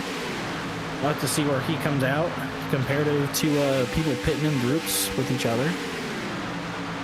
And it looks like the 19, 7, 14, 05, and 510 are all in front of the leaders here. So we'll see how this pit cycles out. iRacing Super Speedway, man, gives you a lot of stuff. And here comes everybody. Lockups. Andy Brigante holding on to it. There's the 510 getting in the inside wall of the pit lane. And Sanchez bailing out. That's going to give the lead to the 40 of Peter DeBorgia, who last hit pit road on lap 66. We're working lap 79 right now. That, how much has he been saving? Quite a bit, but they're gonna probably be hitting pit road this time by a little bit long, hoping for that caution. And that's the thing, KR. They're pitting this late. There's only gonna be run lap 80 of 84. Oh, and the 33, big wiggle, but holds on to it. And they're gonna have to get back up to speed. You have the 19 and the 7 of Josh Milam and Zach Workman being followed closely behind by the 14 of Vicente Guerrero. And they're going to walk on past this initial group of being led by Logan Helton, trying to get up to speed right now. They have 4 people in line. And here comes the 19 and the 7. Only a speed difference of 20 miles an hour, roughly. Only. Only. As there goes Peter DeBorgia and Jeff Crosby Jr. coming out of the pits side by side, and they're just going to get gobbled up by this pack going 3 wide into turn 1. So DeBorgia and Crosby Jr. get past. The lead is handed off to Zach Workman, Sebastian Marin, and Josh Milam, the 63 of Logan Helton, using that bottom lane to try and close in. Big move by the 23 to the bottom. It's a big gap between him and Logan to get a move there. But Logan's going to slide right in behind him. Coming up on the 15 of Crosby Sr. He's about to be put a lap down. He holds the bottom lane. Smart move to get out of the way and let everybody know where he is going. As this field is starting to break up, that leaves the 19 of Zach Workman leading this field out of turn number 2 with the 95 of James Mayer behind him. Workman driving out of his mirror, tried to block the 95. That's going to get him swallowed up and split by 2 Alliance drivers, Mark Mann and James Mayer. And the 95 or the 19 got shuffled all the way back to his teammate's bumper.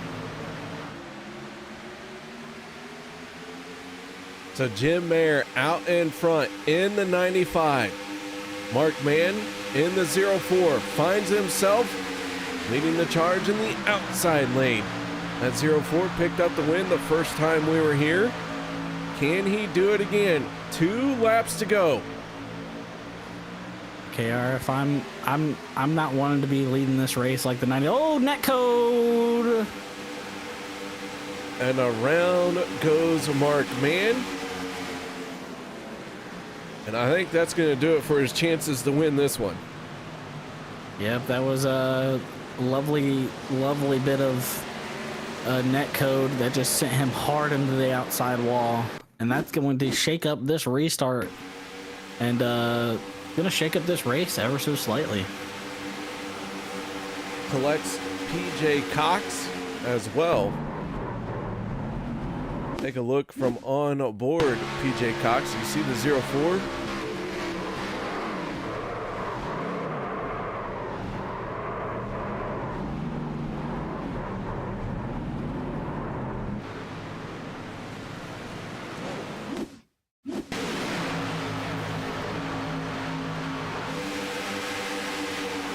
Andy Brigante into another one.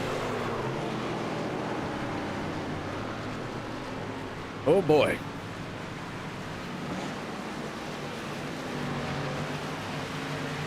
That was indeed something. That was a big ol' hit for the 04 Markman. So yeah, we cursed Markman. Oops. But this is iRacing Super Speedway, so if he didn't have to tow, there's a chance that he could use a fast repair and get it back out there and send it on that last lap for this first attempt at a green-white checkered.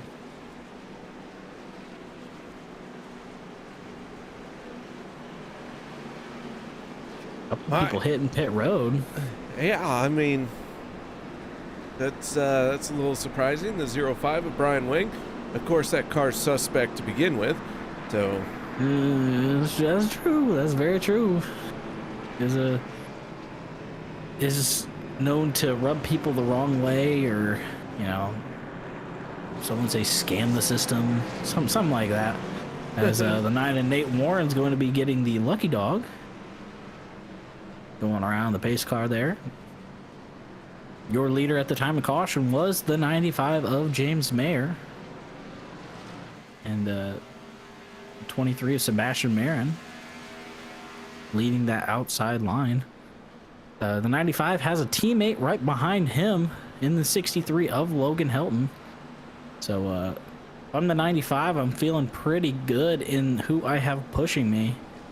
It's just can you make it to the white flag, and can you make it out of turn 4 with the lead still? That's can you make it to the checkered with your life? Yeah, I mean, if I'm the 95 or the 23, history does not serve them two very well. A lot of passes happen out of 4 here, especially if you have some sort of incident behind them. If you're the front car, you're more of a sitting duck than ever. So there's going to be a lot of mirror driving, a lot of people throwing some blocks possibly, trying to get this thing going, as lights will be out on this Ford Mustang pace car for what could possibly be the final time tonight. Could be. We are in our first attempt at a green-white checkered. We do have 2 attempts total. So, yeah. And the interesting decision by the 95 to elect to take the outside line, not lining up with his teammate on his bumper. He's going to take the 25 of Kevin Freese. That's going to put Logan Helton behind the 23 of Sebastian Marin. Behind them two, you got the 44 of Anthony English, who was on the apron, trying to save that little bit more fuel. And then you got a couple guys behind them who are looking pretty close on fuel. You got that first couple cars that pit, the 14 of Vicente, the 19 of Zach Workman, and the 7 of Josh Milam, all very close on their fuel. So they would love to see this go green the rest of the way. So we're going to see how this plays out, KR.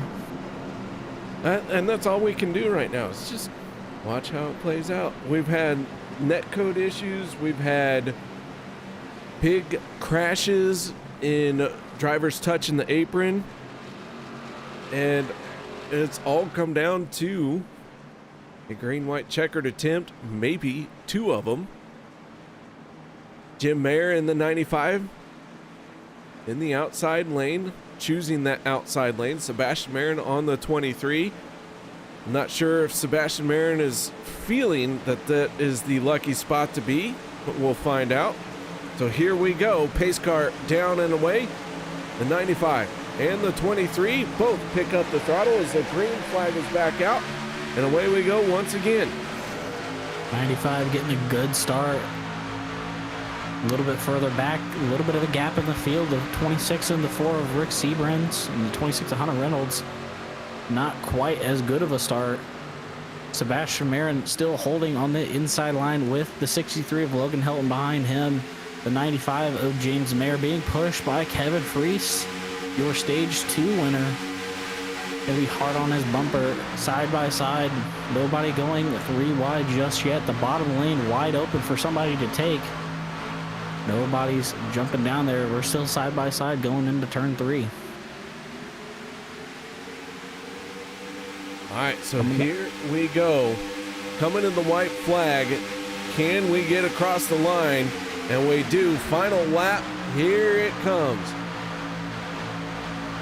Checkers of records right now. You got the 4 of Rick Seabrands going up top, 3 wide, with the 7 of Josh Milan behind him.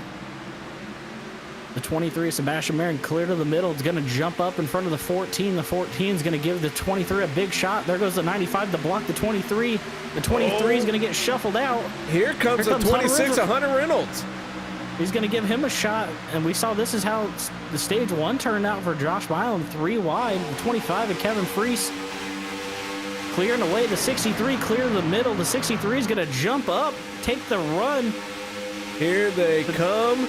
3 wide at the line, and Logan Helton is going to go back to back and pick up the race win here at iRacing Super Speedway for the Shady Track 250.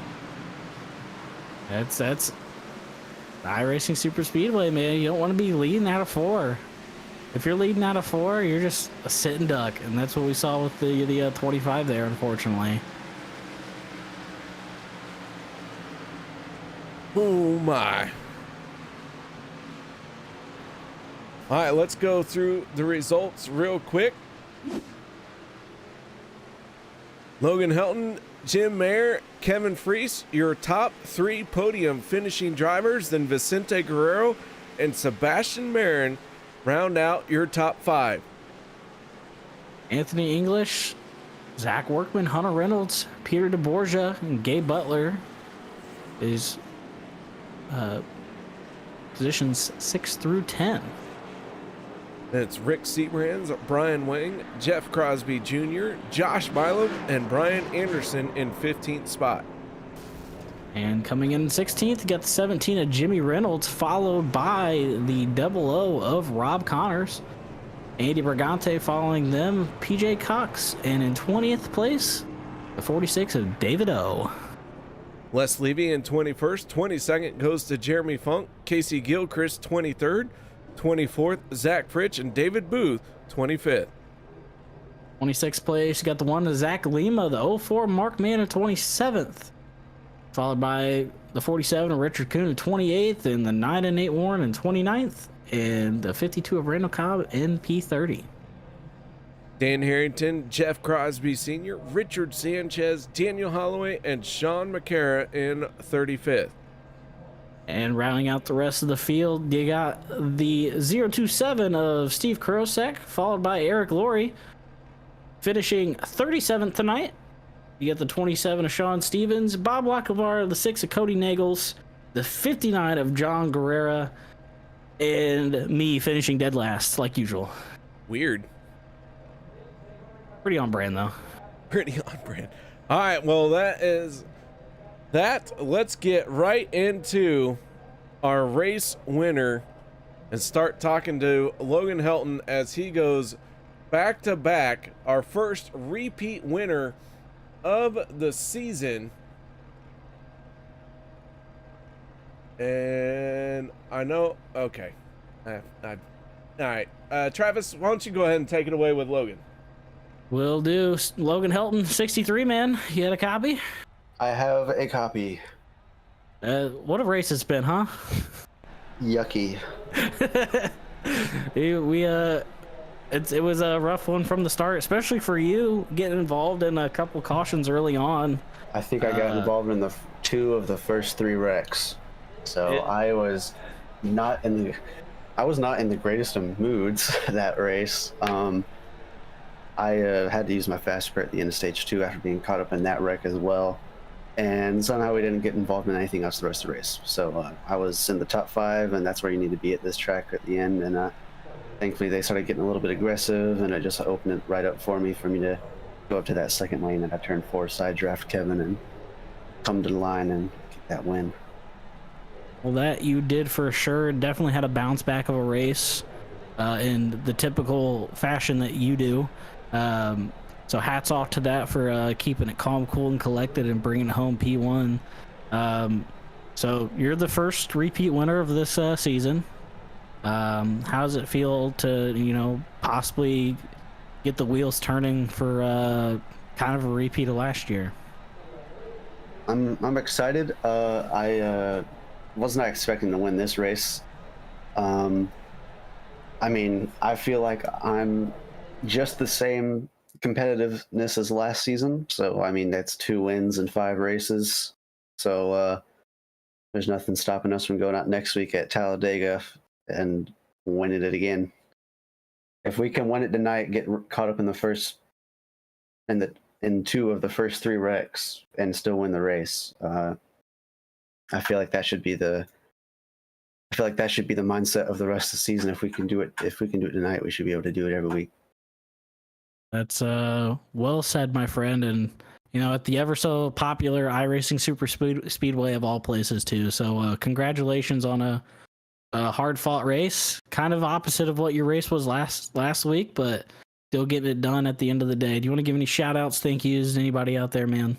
Just thanks to you guys again for putting on broadcast at Turn 3 Racing Network. Thanks to W Energy for partnering with me this season, Roasted Gems Coffee as well for partnering with me, and my cousin Michael's The Materializing Mindset podcast for all being on the car. I like to thank Route and Graphics for the paint scheme, and everyone at Alliance Motorsports. Jim had a good run tonight, and I thought he was going to be able to win this race this time, and he really needed it, but I was just in no position to help him that whole last lap, and I still had to make the move to try and win the race, and I felt bad for technically taking it from him, but he just the lines fell apart when he needed them strongest, so it was just a little unfortunate to see that happen to him.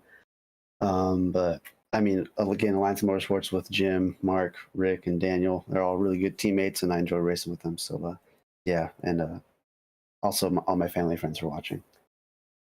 Oh, all right. I forgot to tell you what I ate. Oh, so yeah, the Logan Hilton update for dinner. Yes. Yeah, so we didn't have pizza tonight. We actually went to Texas Roadhouse for my dad's birthday. So happy birthday to my dad. Oh, happy birthday, Bobby. Yes, so happy birthday to him. It was a good meal, yummy steaks. So it was a little bit different, but I don't think I can afford to go eat at Texas Roadhouse every week for my dad. So I'm going to try and stick with the pizza. There we go. I had chili tonight, if you're wondering, to keep this running gag going. Yeah. What did you have, KR? We're not going to talk about what KR had. Oh, okay. Okay. I won't ask anymore. All right, Logan. Thank you. Once again, good race, man. Congratulations, and go have a good night and celebrate with, maybe some more Texas Roadhouse, possibly. Leftovers, yummy. All right, KR. All right, that is Logan Hilton, our race winner from Alliance Motorsports. But now let's move on to his teammate. That is the driver in the 95. That is Jim Mayer, and I have caught up with the 95.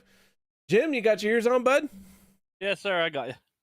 Man, you bring it home in second place here tonight. Had an outstanding run, but the question of the day is, how many fast repairs you got left? 0. I have none left. This was it. All right. Well, man, you brought it home by the skin of your teeth. Nice job bringing it home in second place. Yeah, a little bit of a rough race there. I was trying to save it. I managed to use both within a 2-lap span. So I was trying to keep some clean cars, but managed to use both fast repairs there before the halfway point, which it's kind of a bummer, kind of will get you down in the dumps there because you want to be clean for the end. But was able to just ride around there for a little while and save it for the end there. Well, this 95 does bring home in second place and had your teammate there drag racing you to the line. Tell us a little bit about those last few laps. Yeah, I've had some rough finishes here, so I'm hurting for points and good finishes. So I don't know. I always make the wrong move there. You never know which lane's going to get the run. Probably should have stayed low with Kevin on my bumper pushing because he was pushing the crap out of me. But I saw that high lane coming, so I jumped up there. Obviously, coming out of 4, not many times I'll bail on a teammate, but he's already locked in. He got a win. That's the only reason I jumped up to the high side there to try to drag race him to the finish. All right, man. Well, a solid second place run here. Has to feel good surviving this one and bringing it home in second place. Yeah, definitely needed a confidence booster. Good finish for the point standings. We were hurting there for a little bit. Had a couple mechanical failures early on, so it's definitely it'll be a helpful boost for the 95 team. All right, man. Shout outs, thank yous you'd like to give for this solid run here tonight. Yeah, of course, all the guys at Alliance Motorsports, bringing the tempers back to reality, keeping it fun. Races on nights like this when it's a rough outing, they keep it fun and keep the mood light. So big shout out to those guys. Of course, all the guys behind the scenes putting the races on, and of course, you guys up here in the booth putting the show on for everybody that's out there watching. All right, there you have it. The 95 of Jim Mayer bringing it home in second place. Nice job, Jim. Now let's move on to our third and final step of the podium. And Travis, this one belongs to you, bud. We talked to him at the end of stage number 2. We get to talk to him at the end of the race. Not quite where he would probably want to be, but P3 is quite good for the 25 of Kevin Freese. Kevin, how's it going, man? Oh, I will take that finish all day. You got the unfortunate position of exiting turn 4 in the lead on the last lap of ISS. Seems that you're pretty happy with it, but what do you think you could have did differently to possibly kind of kept Logan from stealing that away? Well, I wanted to help Jim to the finish. First, I messaged Seabass. I'm like, hey, I'll stick with you. Then they lined up different, so I was like, hey, Jim, I'll stay with you. And then he went to the middle. I was like, oh, come back down, because we had the run back. I made a mistake out of 2 there and got onto the apron, but Logan was right there to push me back up to speed again. Yeah, I'm not throwing any blocks on the last lap or anything like that. I will take the good finish and not wreck everybody. I think we tore up enough cars tonight. Yeah, that was that was definitely kind of the case tonight, but you came home with a good points night. You got a stage win, so that's some bonus points there, and coming home P3 must feel pretty good. How do you feel about carrying this momentum throughout the rest of the season? You already locked in with a win. What's it going to take to keep that ball rolling and stay hungry? Just staying consistent, not doing things that can just make a bunch of enemies, or trying limiting as many stupid things. Like I ran into this back of Sebastian, not really paying full attention, coming to pit road that one time. So I went back with him to push him back up to the front. We made pretty good progress quickly, so that didn't really hurt anything. But just got to limit the mistakes and hopefully not get caught up in other people's messes. Well said, good sir. Well, we'll let you go tonight. Is there anybody else you want to give a thank you to or anything like that out there, man, before we let you go? Yeah, huge thanks to the teammates as always. It was unfortunate. Eric had some Fanatec problems. Not that everybody who owns a Fanatec knows about Fanatec problems. Yes. Yeah, not the greatest things ever, especially with firmware. Thanks to Gabe, it was great seeing him back out on track with us, and that's why I have his wife's name over the door going through some stuff. So hopefully that all goes well for him. Thanks to Brian for picking me up after that pit stop. I came out too far ahead, and those boys caught me full speed, and I almost lost them. But Brian helped me out there. And huge thanks to Peter and the admins, and you guys, of course, for putting on the broadcast. All right, man. We'll let you go. Have a good night. Good race. All right. Catch you guys later. All right, well, there you have it. Our top 3 podium finishing drivers. And Travis, this one was a rough one, but we got through it. That's the only thing I can say. But no, it was a good race. iRacing Super Speedway is as much as it can really take the toll on you. It does give some of the best racing and some of the closest finishes. So, yeah, I'm excited for next week. Absolutely. And so, guys, thank you for joining us here tonight. Hopefully, we will see you all next week. So until then, y'all stay safe and have a great night.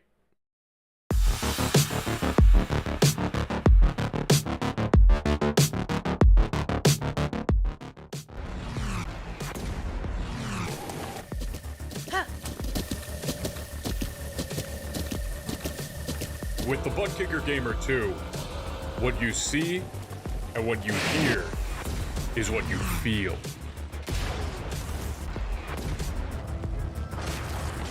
Butt Kicker. The future is feeling.